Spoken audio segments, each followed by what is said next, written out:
Morning students. आज अपन mechanics में discuss करेंगे नेक्स्ट लेक्चर गाउस तथा पॉइसन का समीकरण यानी गाउस एंड पॉइसन इक्वेशन। काफी इंपॉर्टेंट है एग्जाम पॉइंट ऑफ व्यू से। इससे पहले अपन कर चुके हैं गुरुत्वीय स्थितिज ऊर्जा। तो आज अपन डिस्कस करेंगे कि गाउस एंड पॉइसन इक्वेशन क्या है। गाउस और पॉइसन दो साइंटिस्ट हैं और इन्होंने एक इक्वेशन है वो जनरेट की है जिसको अपन बोलते हैं गाउस एंड पॉइसन इक्वेशन। और दोनों की डिफरेंट डिफरेंट इक्वेशन है और काफी इंपॉर्टेंट रहने वाला है। तो अपन जानते हैं कि कोई भी m द्रव्यमान का कोई कण अपन रख दें तो उस कण के चारों ओर का जो क्षेत्र होता है वो गुरुत्वीय क्षेत्र होता है, ग्रेविटेशनल फील्ड होता है। तो अपन सबसे पहले विचार करते हैं कि माना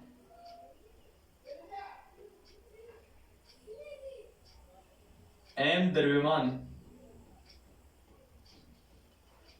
के कण के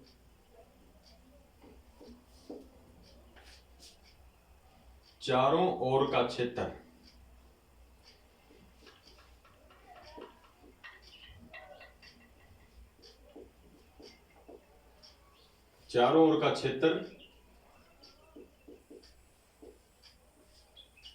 गुरुत्वीय क्षेत्र ई वेक्टर है। तो इस प्रकार का अपने पास कोई क्षेत्र है, जैसे इस प्रकार का कोई क्षेत्र है तो ये इसका केंद्र है O। यहां पर m द्रव्यमान का कोई कण अपन ने रख रखा है, इसके चारों ओर का गुरुत्वीय क्षेत्र है। इस गुरुत्वीय क्षेत्र की डायरेक्शन मान लेते हैं अपन ये है ई वेक्टर और इसके पृष्ठ की ये दूरी है केंद्र से लेके यहां तक की जो दूरी है ये अपन r मान लेते हैं और इन दोनों के बीच का जो कोण है वो होता है d सिग्मा, जिसको अपन घन कोण बोलते हैं। इसके बारे में अपन डिस्कस करेंगे। और यहां पर एक अल्पांश क्षेत्र लेते हैं अपन dA। ये अल्पांश क्षेत्र है अपना dA और इस dA की डायरेक्शन अपन मान लें ये है, ये dA की डायरेक्शन। इन दोनों के बीच में बनने वाला कोण थीटा है। यानी m द्रव्यमान का जो एक कण है जिसके चारों ओर का क्षेत्र है गुरुत्वीय क्षेत्र, गुरुत्वीय क्षेत्र की दिशा E है और इस क्षेत्र के पृष्ठ के ऊपर एक अल्पांश है dA, इतना ये जो अपने डार्क कर रखा है ये dA। इस dA के मध्य और E के मध्य बनने वाला जो कोण है वो थीटा है और इस पृष्ठ के ऊपर है ये अल्पांश। तो सबसे पहले अपन डिस्कस करते हैं कि केंद्र O से r दूरी पर गुरुत्वीय क्षेत्र का मान कितना होता है। यानी केंद्र O से r दूरी पर उत्पन्न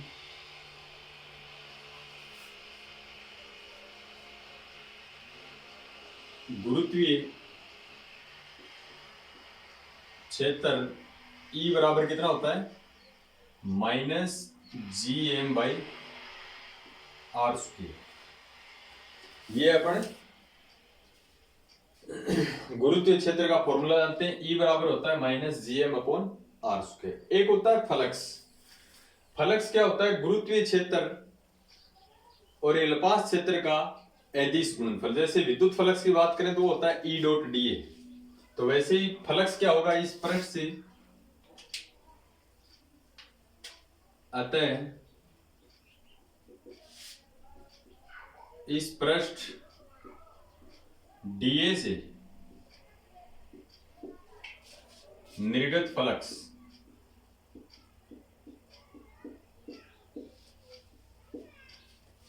को अपन फाई से लिखते हैं, क्या होता है E.dA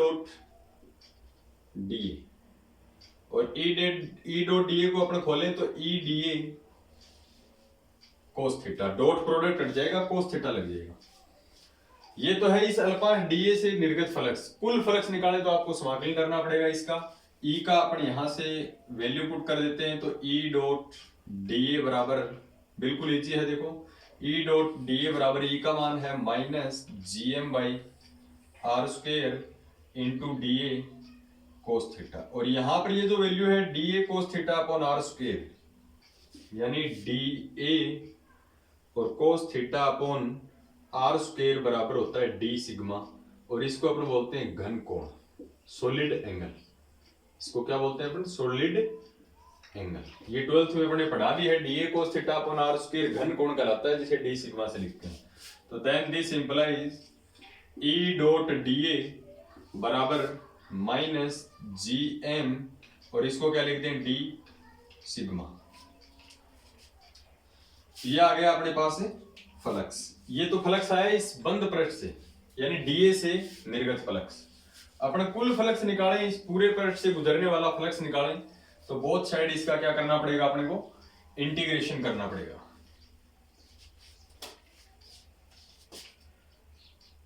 संपूर्ण पृष्ठ से, ये तो देखो फ्लक्स डीए से गुजरने वाला है, संपूर्ण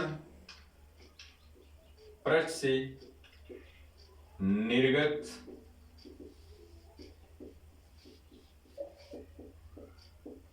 कुल फ्लक्स। तो कुल फ्लक्स के लिए दोनों तरफ अपन क्या करें? समाकल कर दें, माइनस जीएम डी सिग्मा। ये सिग्मा के रिस्पेक्ट में है। सिग्मा की लिमिट मैं आपको बताता हूं 0 से 4 पाई होती है, ये अपन पढ़ चुके हैं 12th में। इसकी वैल्यू क्या होती है? 0 से 4 पाई लिमिट होगी इसकी। देन दिस इंप्लाइज, और ये फ्लक्स क्या होता है? बंद पृष्ठ से निर्गत फ्लक्स। फ्लक्स हमेशा बंद पृष्ठ से गुजरता है, इसलिए समाकल के ऊपर आप बंद पृष्ठ लगाओगे। तो ई डॉट डी ए बराबर माइनस जी एम बाहर ले लें, और डी सिग्मा का समाकल क्या है? डी हट जाएगा, सिग्मा है। सिग्मा की लिमिट क्या है? 0 से 4 पाई। देन दिस इंप्लाइज बंद पृष्ठ का समाकलन ई डॉट डी ए बराबर माइनस जी एम, और सिग्मा ये वैल्यू खोलेंगे तो 4 पाई। ये आ गया अपने पास minus G M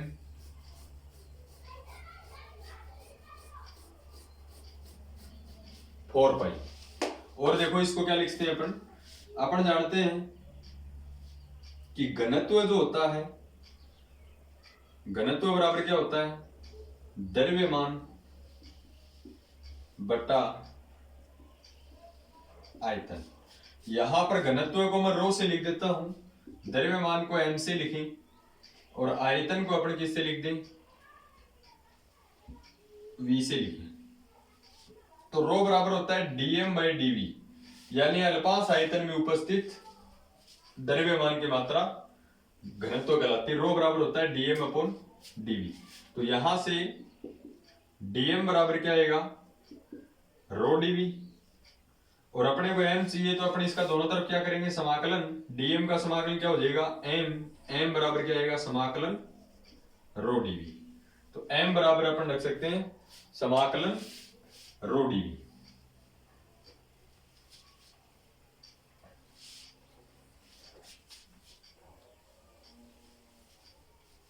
then this implies बंद पृष्ठ का समाकलन ई डॉट डी ए बराबर माइनस जी, और ये 4 पाई, और एम की जगह अपन क्या लिखें? समाकलन रो डी। अब देखो यहां पर ये समाकलन है पृष्ठीय समाकलन, ये कौन सा? Surface integration. ये है आयतन समाकलन, वॉल्यूम इंटीग्रेशन।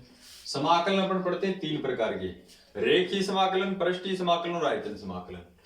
इन दोनों साइड में समाकलन एक तरीके के आपको चाहिए, यानी ये तो दोनों तरफ आयतन समाकलन हो या दोनों तरफ पृष्ठीय समाकलन हो। तो एक समाकलन से दूसरे समाकलन में कन्वर्ट होने के लिए एक फॉर्मूला है जो गाउस ने दिया है, और जिसको बोलते हैं गाउस की डाइवर्जेंस प्रमेय। तो गाउस के डाइवर्जेंस प्रमेय का मैं एक बार फॉर्मूला लिख देता हूं, क्योंकि अपने सेकंड पेपर के अंदर है मैथमेटिकल बैकग्राउंड में गाउस की डाइवर्जेंस प्रमेय से। गाउस की डाइवर्जेंस प्रमेय क्या कहती है? सरफेस इंटीग्रल को वॉल्यूम इंटीग्रल में चेंज करती है, यानी पृष्ठीय समाकल को किस में कन्वर्ट कर देती है? जैसे ये फॉर्मूला होता है ई डॉट डी ए हो, यानी पृष्ठीय समाकलन है, इसको आयतन समाकल में आपको चेंज करना है, तो इसकी आयतन समाकल में चेंज हो जाएगा। और किस प्रकार से? ई लिख दे ऐसा का ऐसा, इसका डाइवर्जेंस ले ले। डाइवर्जेंस का मीनिंग होता है डेल डॉट, कर्ल का मतलब होता है डेल क्रॉस, ठीक है? तो डेल डॉट ई, अब ये पृष्ठीय समाकल किस में कन्वर्ट हो गया, डीवी। यानी गाउस की एक डाइवर्जेंस प्रमेय है जो मैथमेटिकल बैकग्राउंड में पढ़ते हैं, वो क्या कहती है, किसी भी सदिश का पृष्ठीय समाकलन जो होता है वो उसी सदिश के डाइवर्जेंस के आयतन समाकल के बराबर होता है। यानी ये कोई सदिश है ई वेक्टर, इसका पृष्ठीय समाकलन जो है वो इसी सदिश के डाइवर्जेंस यानी डेल डॉट के आयतन समाकल के बराबर होता है। तो ई डॉट डी ए की जगह पर ये काम में लें यहाँ, अतः समाकलन, ये पृष्ठीय समाकल किस में कन्वर्ट, वी में। इस ई डॉट डी ए को क्या लिखता हूं, del dot E into D V बराबर माइनस जी 4 पाई समाकलन वी रो डीवी। अब ये दोनों तरफ क्या हो गई, आयतन समाकलन हो गई। अब देखो अपन इस साइड इसको लेके आए तो ये प्लस की क्वांटिटी हो जाएगी, देन दिस इंप्लाइज, और दोनों में कॉमन कौन आ जाएगा, समाकलन v कॉमन आ जाएगा, dv कॉमन आएगा, अंदर क्या बचेगा, डेल डॉट ई, और ये प्लस में g 4 पाई, और ये रो, और कॉमन कौन आएगा, dv दोनों में कॉमन आ जाएगा बराबर 0। तो ये अपने पास आ गया।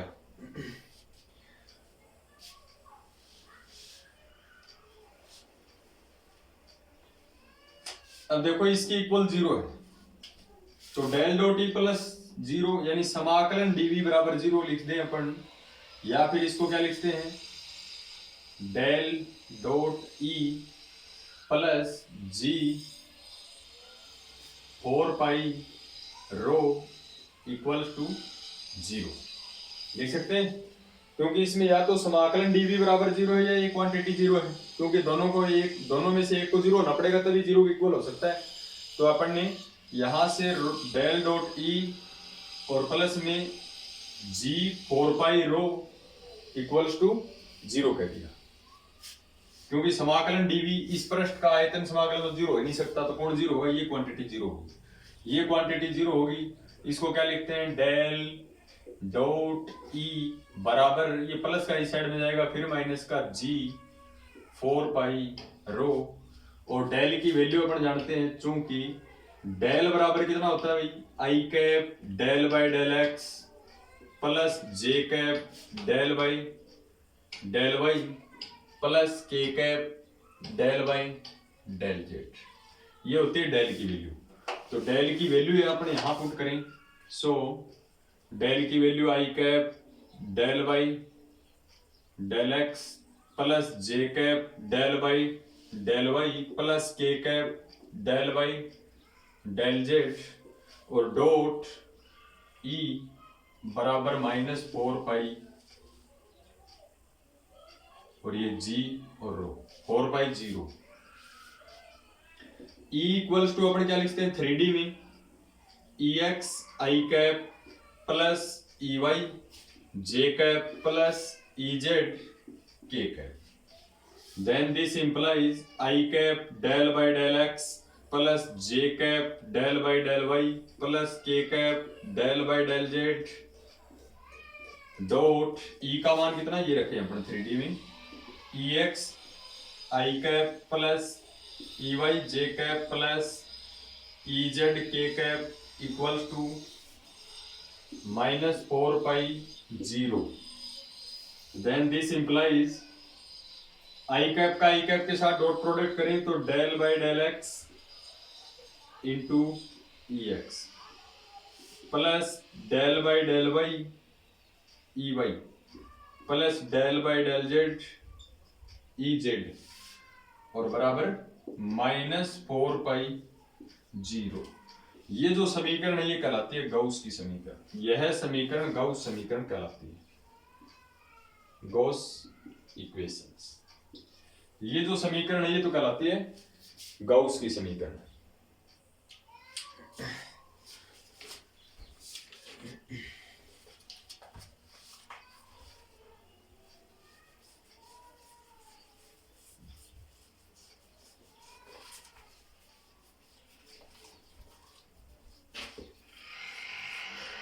अब देखो पॉइस समीकरण और बनेगी इससे, पॉइसन इक्वेशन अपन और बना लेते हैं।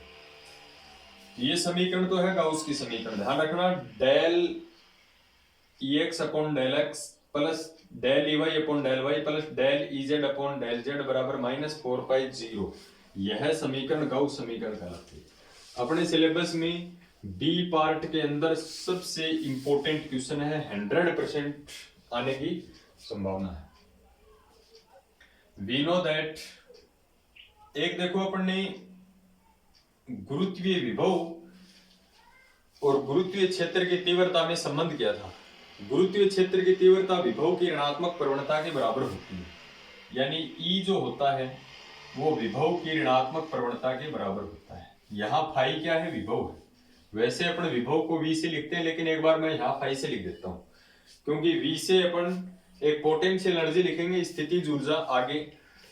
तो ध्यान रखना है, आप V भी लिख सकते हो, क्योंकि E बराबर होता है माइनस डेल V। यहां पर V की जगह मैंने फाई का में लिया, फाई का मतलब विभव है, पोटेंशियल, क्योंकि विद्युत क्षेत्र जो गुरुत्वीय क्षेत्र जो होता है वो विभव की ऋणात्मक प्रवणता के बराबर होता है। जस्ट अपन ने एक फॉर्मूला पढ़ा है, डेल डॉट E प्लस 4π0 बराबर 0 किया था अपन ने, जस्ट गाउस की समीकरण प्राप्त करने से पहले। और यहां था समाकलन V और बाहर था dV बराबर 0, तो अंदर वाली क्वांटिटी को अपन 0 के इक्वल लिखा था। तो ये E की वैल्यू यहां अपन पुट करें, then this implies del dot E की value minus del phi equals to side में जाएगा -4π0, माइनस से माइनस कैंसिल, देन इस डेल की वैल्यू रखो I cap del by del X plus J cap del by del Y plus K cap del by del Z. ये del की value हो गई, फिर डॉट डेल की वैल्यू फिर रख I कैप और डेल के साथ फाई है, ध्यान रखना, तो del by del X plus J cap del by del Y plus K cap del by del Z, और सभी के साथ फाई है तो फाई लगा देते हैं अपन, बराबर माइनस तो प्लस हो गया था 4π0। I कैप का I कैप के साथ डॉट करें, बाकी के साथ 0 होगा, तो ये क्या आ जाएगा, del by del X into del phi by del X plus del upon del Y into del phi upon del Y. ऐसे ही K कैप वाले को K कैप वाले के साथ करें तो डेल बाय डेल जेड और into del phi by del Z बराबर 4π0। इसको अंदर मल्टीप्लाई कर दिया, हो जाएगा del square phi upon del X square plus del square phi upon del Y square plus del square phi upon del Z square बराबर 4π0। ये जो समीकरण है ये कहलाती है पॉइसन इक्वेशन। यह समीकरण पॉइसन समीकरण कहलाती है, पॉइसन इक्वेशन। तो अपन ने आज डिस्कस किया कि गाउस और पॉइसन की इक्वेशन क्या है, प्योर मैथमेटिकली है, फिर भी कोई प्रॉब्लम है तो आप डिस्कस कर सकते हैं।